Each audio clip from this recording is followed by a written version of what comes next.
우리 하나님 홀로 영광 받으신 줄 믿습니다. 할렐루야. 이 밤도 주의 전에 나와서 주의 성호를 찬미하고 말씀 듣고 기도할 때 응답의 역사가 있기를 주의 이름으로 축복합니다. 오늘 함께 은혜 받고 기도할 제목의 말씀이 세 번째 인을 떼시다, 이런 제목으로 함께 은혜 받고 기도하겠습니다. 계시라는 말은 히브리 말로 하존이라 했어요. 하존은 하나님이 나타내다, 하나님이 보여주다. 무엇으로? 꿈으로, 환상으로, 미래로, 예언으로 보여주셨습니다. 신약에 와서 그 계시는 완성되었습니다. 계시 아포칼립시스, 덮개를 벗기다, 뚜껑을 열다. 사도 요한을 통해서 뚜껑을 열고 덮개를 벗겨서 보여주셨더니만 사도 요한 눈에 드디어 예수 그리스도가 구원자로 메시아로 오심을 보게 되자 이렇게 고백하지 않습니까? 보라, 세상죄를 지고 가는 하나님의 어린 양이로다. 그래서 하나님이 계시의 말씀을 모든 교회들에게 보내는 7 교회에게 보낸 편지, 이기는 자에게는 이렇게 영생의 선물의 기쁨을 준다.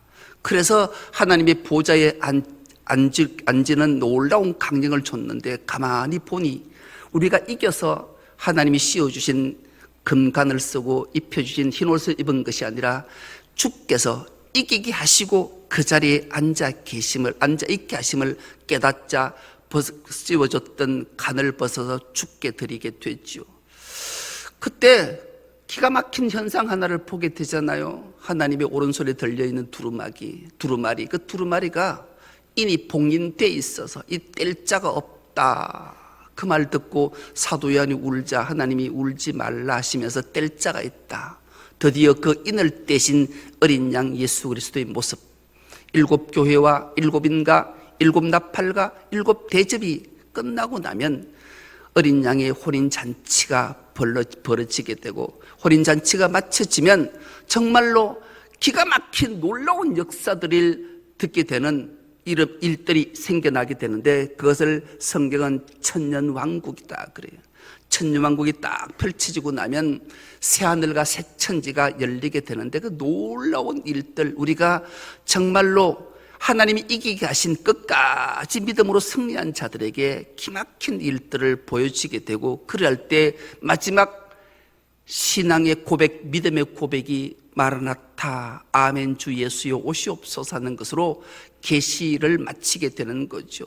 여러분, 이 계시록이 왜 우리 삶에 중요한가? 이 계시록을 우리가 온전히 알고 나면 이단 사이비에 넘어가지 않을 뿐만 아니라 우리가 누릴 수 있는 영원한 새하늘과 새 땅에서 복락을 누리기 때문에 그래요. 이걸 못 깨닫고 못 이루고 지키지 않고 이기지 않으면 슬피 울며 이를 갈 수 있기 때문에 그래요. 그래서 계시록은 정말로 중요한 하나님의 말씀이고, 마지막 때 주님이 이 땅에 오시고 죽으시고 부활하시고 성천하신 이후에 주님이 오시는 그 마지막 날까지 종말의 때를 어떻게 살아갈 건가, 늘 우리가 결단하고 살아가야 됨을 우리에게 일깨워 주시기 위해 하나님의 기막히신 인애하심과 박애하심과 긍휼하심, 하나님의 의를 이루시기 위해 우리를 부르셨고, 그것을 우리를 통해 이루시기 원하신 하나님의 놀라운 계획하심이 우리에게 있게 되는 거죠. 그래서 첫 번째 인을 뗐을 때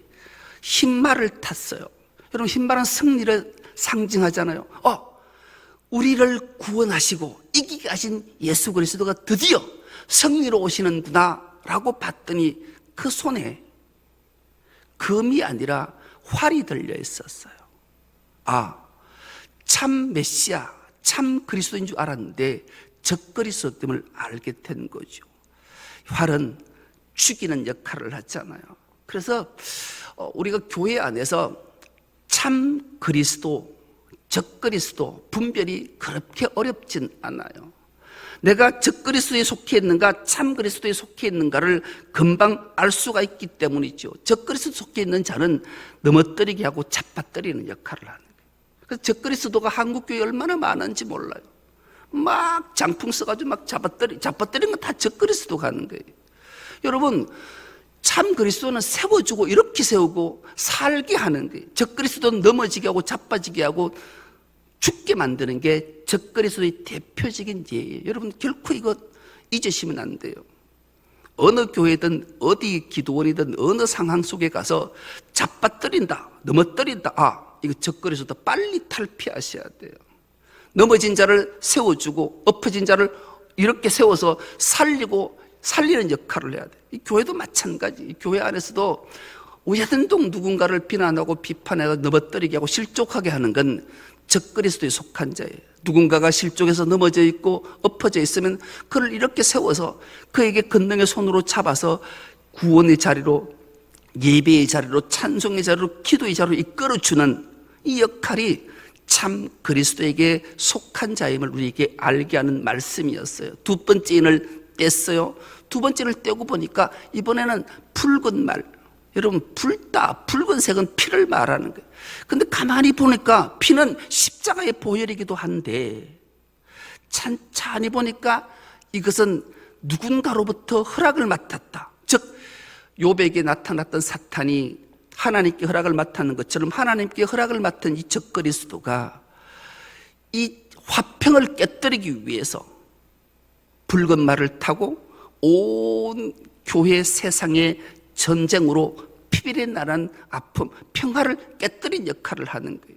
그래서 반드시 우리가 큰 칼과 금의 차이가 뭘까? 죽이는 칼일 것인가? 살리는 진리의 금을 가질 것인가? 우선순위를 우리에게 일깨워줬다고 그랬어요. 그래서 우리는 예수 그리스도의 진리신 하나님 말씀을 우선순위로 잡을 때 평화가 이루어지고 화평이 깨어진 화평을 이루시는 주님의 십자가의 보혈을 기억해서 승리케 하신다는 사실을 우리에게 보여줬습니다. 드디어 오늘 세 번째 인을 떼요. 세 번째 인을 떼보니까 여기에는 검은 말이 등장을 해요. 여러분, 검은색, 흑암은 무엇을 말하나요? 여러분, 우리가 구원받을 때 이스라엘 백성들이 애굽에서 노예살이 할 때 하나님이 바로를 통해서 내 백성을 구원하시기 위해 모세를 보냈는데 바로가 마음이 강팍해서 모세의 말을 듣지 않나요? 그래서 하나님이 애굽 전역에 재앙을 내리시잖아요. 그 9번째 재앙이 흑암의 재앙이었어요. 흑암. 여러분, 흔히 우리가 죽어본 사람들의 얘기를 들어보면 기막힌 얘기들을 많이 듣잖아요. 근데 저승사자가 찾아올 때 어떤 모습으로 오나요? 검은 도포를 입고 검은 삿갓을 쓰고 이렇게 찾아오잖아요.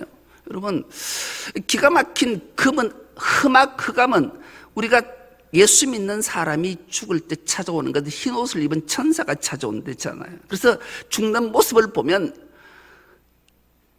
지옥으로 끌고 가는 악한 흑암의 근세를 가진 자가 나를 찾아올 건가?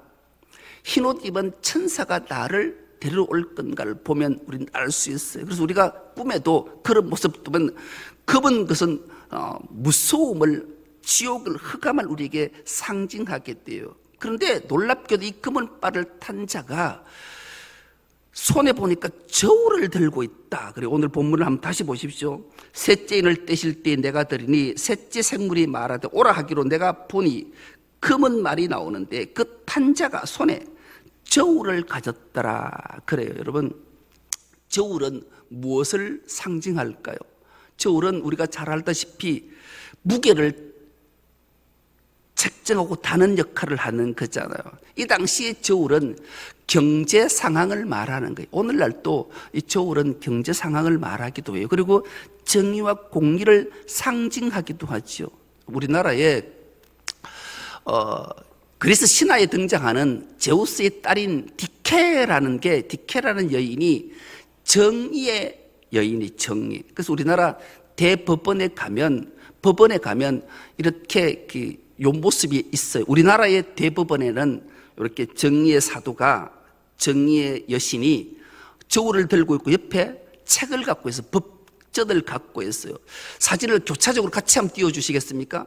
여러분, 자세히 보면 이건 진짜 정의의 여인, 정의의 사도는 저울을 갖고 칼을 가졌어요. 그런데 저 눈에 보면 눈을 가렸어요. 근데 우리 법원에는 사진을 다시 띄워주면 책을 가지고 눈을 가리지 않았어요. 이 차이가 뭘까요? 왜? 원래는 정의의 여인은 눈을 가리고 칼을 들고 저울을 들고 있는데 왜 우리나라 법원은 이 정의의 여인이 디케가 저울을 손에 들고 책을 손에 들고 눈을 가리지 않았을까? 여러분 한 번쯤 생각해 보셨습니까? 눈을 가린다라는 것은 보지 않겠다는, 즉 편견을 갖지 않고 선입견을 갖지 않겠다라는 거예요. 사람은 생리적 현상이 잘생긴 사람, 예쁜 사람, 돈 많은 사람, 근력이 있는 사람들을 보게 되면 자연적 선입견이라는 게 생겨나요. 우리 스스로도 대통령 앞에 서서 내가 행동하는 것하고 가난한 자, 내한테 무엇인가를 구걸하러 오는 자하고 대할 때 태도가 일관성이 있지 않아요. 이 법은 만민 앞에 평등해야 되는데 어느 취시나 유무에 따라서 판결이 달라질까 해서 진짜 정의는 눈을 가리고 공정하게 재판해야 돼요. 그런데 우리나라는 그렇지 않아요. 말은 정확하게 처지와 죄가를 가리기 위해 눈을 떴다 하는데 그러다 보니 우리나라의 법은 코에 그면 코걸이, 귀에 그면 귀걸이가 되는 기가 막힌 현상들을 나타내는 사실을 우리가 살아가고 있지요. 그래서 이 저울은 무언가를 청량할 때 사용하는 건데 요즘은 뭐 저울로 하는 일이 잘 없지만 저희들이 어릴 때만 해도 이때쯤 되면 고추 장사들이 고추를 사러 되게 많이 왔어요. 오면 틀림없이 고추를 이제 수확해서 잘 말려서 건을 달아서 50건, 100건을 만들어 놨는데 고추 장사가 와서 그걸 달면은 50건인데 40건으로 줄어요. 참 여러분 물어보겠습니다. 여러분 솜 100kg하고 쇠 100kg가 어느 게 무거울까요? 예? 예? 예, 똑똑한 사람은 알아. 같은데 이 말에 속아 넘어가는 거예요. 솜 100kg하고 쇠 100kg가 어느 게 무거울까 하면 쇠가 무겁죠. 이렇게 생각해서 기가 막힌 방법으로 속여서 자신의 이익을 취하는 일들이 비일비재했어요. 그래서 하면 너무 말라서 줄은 것 같다. 그래서 자기들을 유익을 취하는 이런 상태들이 오늘 있었다라고 오늘 본문이 오늘 우리의 현실들을 그 2000년 전에 이 성경의 말씀을 통해 그대로 보여주고 있는 거예요. 보니까 6절에 보니까 내가 네 생물 사이로부터 나는 듯한 음성을 들으니 이르되 한 데나리온의 밀 한 대요 한 데나리온의 보리 석 대로다 이렇게 말해요. 여러분 한 데나리온의 가치를 우리는 알아요. 한 데나리온은 한 노동자의 하루의 품삯이에요. 하루 일을 열심히 하면 8시간 일을 하고만 한 데나리온을 줬어. 이 한 데나리온은 대개는 밀을 8대를 살 수 있고 보리를 48대를 살 수 있는 돈의 값어치였어요. 그런데 어찌 됐는지 오늘 보니까 밀 한 대와 보리 석 대밖에 못 산대요. 무려 8배, 16배를 받는 게 정상적인데 정상하고는 저 먼 거리에 빠져있는 모습들을 보게 돼요. 얼마나 어려운 삶을 살게 하는, 얼마나 경제적 착복을 착취를 하고 있는가, 고리대금업자의 삶을 살고 있는가를 알게, 이런 일이 이 사도 요한 시대에만 있었던 것이 아니라 오늘날도 이런 시대가 있잖아요. 여러분 제가 사진을 한번 보내줄 텐데요. 베네수엘라라는 나라를 여러분 아시죠? 이 베네수엘라라는 나라가 석유 매장량이 세계 1위예요. 석유가 가장 많이, 석유만 나오면 부자 나라 되잖아요. 베네수엘라가 1위가 베네수엘라, 2위가 사우디, 3위가 캐나다, 4위가 이란, 5위가 이라크. 석유가 매장된 나라가 순위가 이렇게 나와 있어요. 그러면 엄청난 부국이 되어야 되는데 이 베네수엘라는 통닭조고 한 마리, 생닭 한 마리, 우리나라로 하면 한 5천에서 10,000원쯤 살 그것을 저렇게 돈을 저만큼 가지고 가야 저거 하나 사요. 그리고 휴지 하나를 사려면 돈을 얼만큼 가져가야 되는가? 휴지 사는 것도 엄청난 돈을 가지고 가야 휴지 하나를 살 수 있어요. 10,000원이만 살 것을 650만 원을 줘야 사는 나라에 지금 놀라는 표정을 전혀 안 하시는데, 만 원짜리를 650만 원을 줘야 만 원짜리를 하나 산단 말이에요. 그러니 이 베네수엘라가 얼마나 힘드는 삶을 살겠냐고요.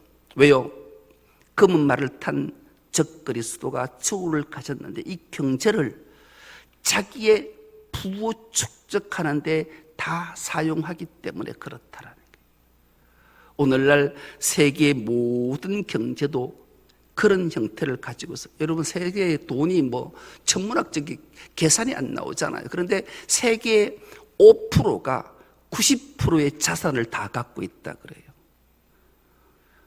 5% 된 사람이 90%의 재산을 갖고 있으니 95%의 사람은 10%를 가지고 아동바동하고 살아야 되는.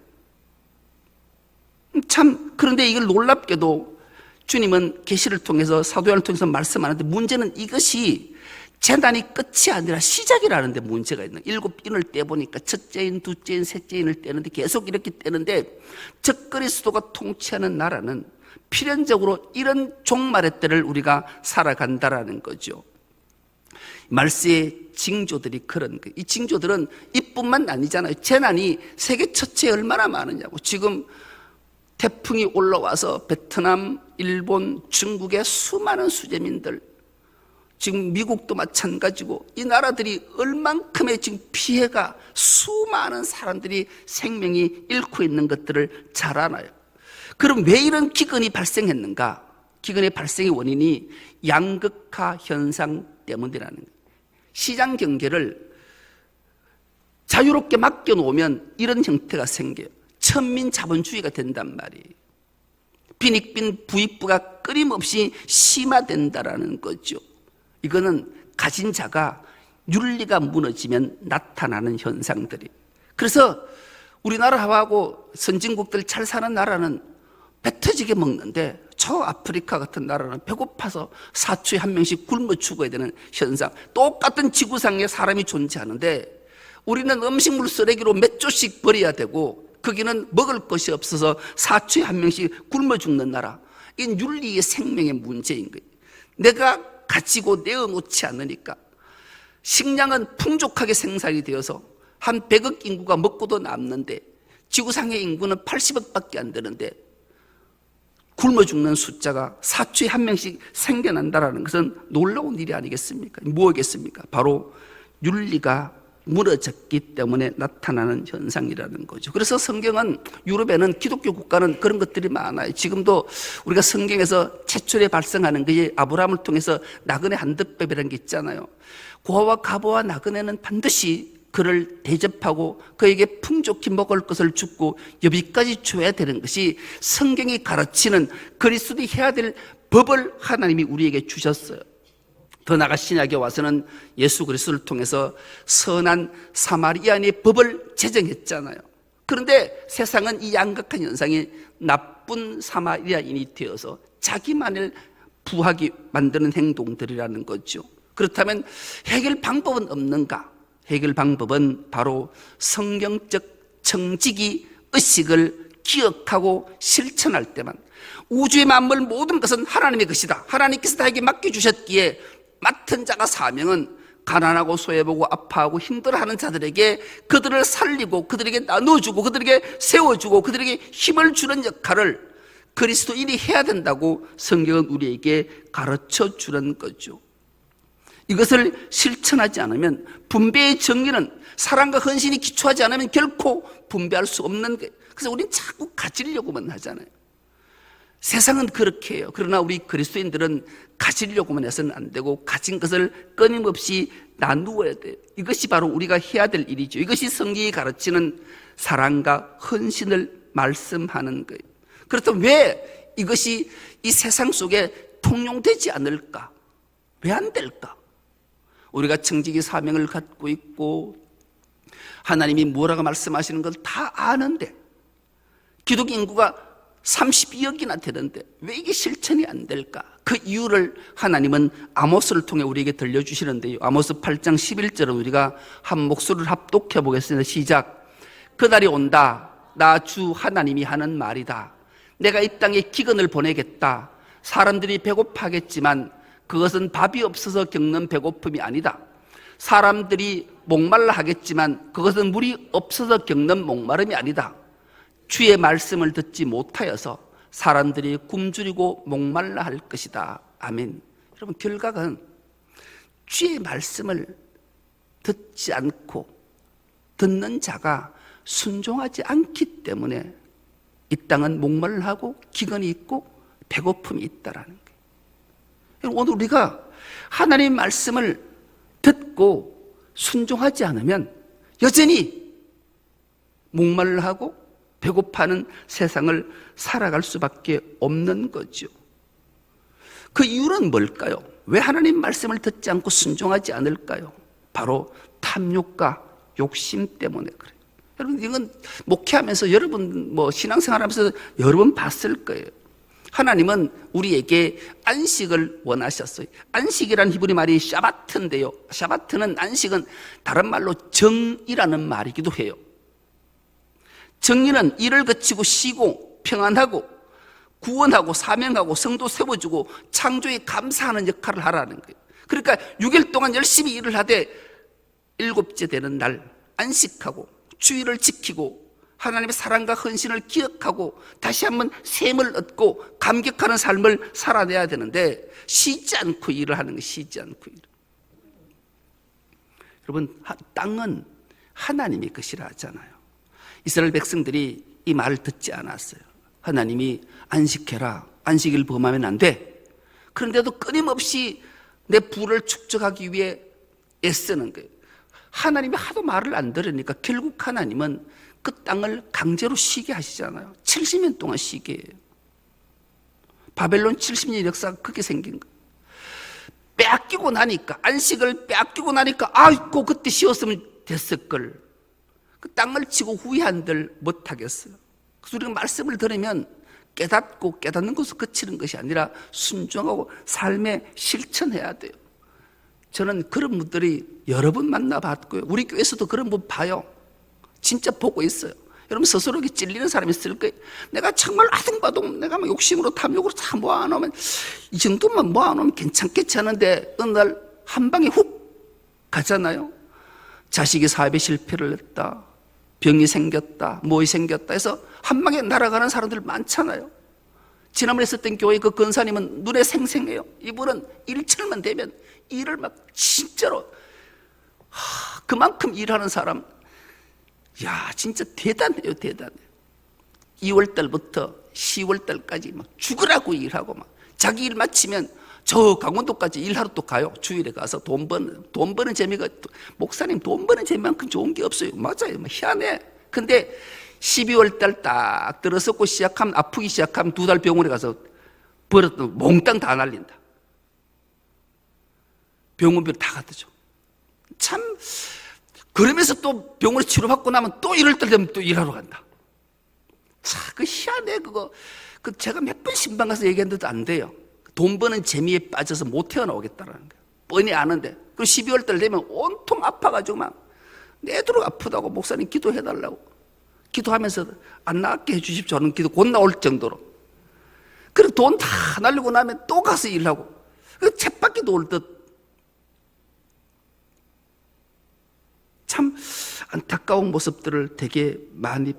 그래서 결국 그 바벨론 포로에서 기가 막힌 직업 하나가 생겨나잖아요. 율법교사, 서기관.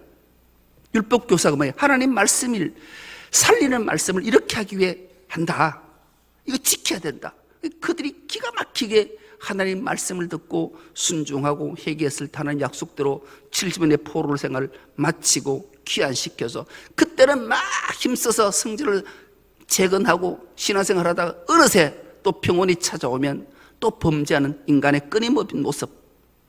여러분, 이 종말의 때는 끊임없이 기근의 때 적그리스도의 수도가 판을 치기 때문에 끊임없이 우리의 영혼과 우리의 삶을 다 빼앗아가기 위해서 애쓰는 거예요. 근데 우리는 꼭 기억해야 돼요. 만물의 주인이 하나님이시다. 여기서부터 출발해야 돼. 그리고 말씀을 들을 때마다 깨닫고 기억하고 실천하는 삶을 살아야 돼. 인간은 악할 수밖에 없는 존재이기 때문에 하나님이 역사하시지 않으면 결코 인간은 어쩔 수 없는 존재니, 그래서 하나님 말씀을 듣고 그 말씀을 들었으면, 마음속에 새겼으면 순종하고 실천하고 애쓸 때 하나님 역사하시고 하나님이 헌신과 사랑의 모습을 우리에게 다 보여주기 때문이죠. 하나님은 여전히 우리를 사랑하셔서 우리에게 계시해 주시고 우리에게 영원한 생명을 주시기 위해 오늘 또 우리에게 선한 것을 준비하고 말씀하십니다. 그래서 오늘 우리는 이 세 번째 인을 떼면서 그 적그리스도가 하는 행태 속에 우리가 다시 한번 하나님의 정의와 공평과 헌신과 사랑을 실천함으로 또 다른 생명을 살려내는 일에 우리가 동참할 때 우리는 참 그리스도인으로서 적그리스도에 속한 자가 아니라 참 그리스도 어린 양 예수 그리스도 속해서 승리의 삶을 살고 또 다른 생명을 살리게 된다는 이 진리를 기억하고 오늘 우리가 눈물로 주의 사명을 감당해 애쓸 때 하나님 놀라운 은총과 복을 우리에게 주실 줄 믿습니다. 오늘 이 말씀을 생각하면서